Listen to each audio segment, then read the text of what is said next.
个辛苦而险峻的一年。国际社会看到台湾坚韧之岛的特质和能耐。国庆谈话，蔡总统一开头就强调，2020这一年是险峻的一年，但也是台湾发光发热的一年。台湾在国际上的面貌越来越清晰，要归功于全体台湾人民的团结合作。再一次给我们的防疫英雄们满满的感谢，谢谢他们为台湾所做的付出。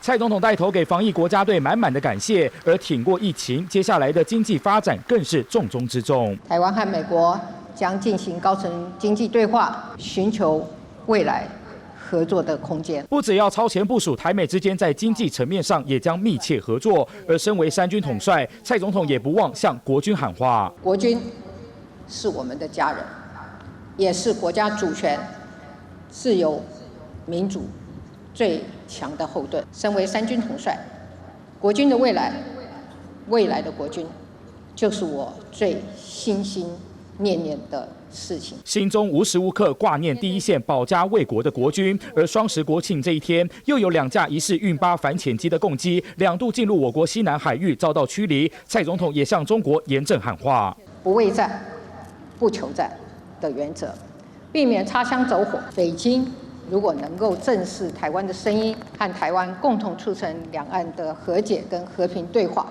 相信一定可以化解区域的紧张局势。这番话展现坚不可摧的信念。蔡总统更呼吁国人，此时此刻一定要团结。就让我们团结彼此，有路咱就沿路唱歌，无路咱就聊天过年，一起朝有光的地方前进。连任后，蔡总统首次国庆谈话提了38次台湾史上最多，从防疫到经济发展以及国防和两岸关系，蔡总统都展现十足信心，要带领台湾继续往前迈进。三立新闻综合报道。